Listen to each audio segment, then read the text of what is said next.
ভুল বোঝাবুঝি মিটিয়ে কাছাকাছি আসার পরও কেন শুভশ্রীর কাছে ক্ষমা চাইতে হলো অভিনেতা দেবকে? ধূমকেতু ট্রেলার মুক্তি অনুষ্ঠানে পোশাকের রং মেলান্তি, হাতে হাত রেখে হাজির হয়েছিলেন দেব শুভশ্রী। উচ্ছ্বাসে ফেটে পড়েছিল দর্শক, আবেগে ভেসেছেন অনুরাগীরা।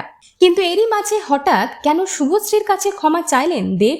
একটা সময় দেবের সঙ্গে সম্পর্ক ভাঙার পর অভিনেতার সঙ্গে মুখ দেখাদেখি ছিল না অভিনেত্রীর।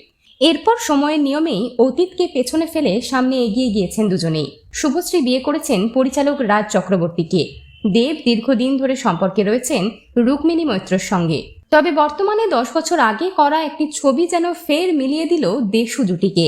কিন্তু ধূমকেতু মুক্তি অনুষ্ঠানের পর থেকেই যে দুটি মানুষকে সর্বাধিক কটাক্ষের শিকার হতে হয়েছে তারা হলেন রাজ চক্রবর্তী এবং রুক্মিণী মৈত্র।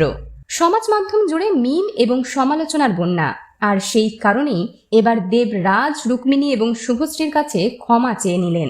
অভিনেতা বলেছেন, আমরা এত বছরের রাগ ঝগড়া সব ভুলে এক হয়েছি সিনেমার স্বার্থে।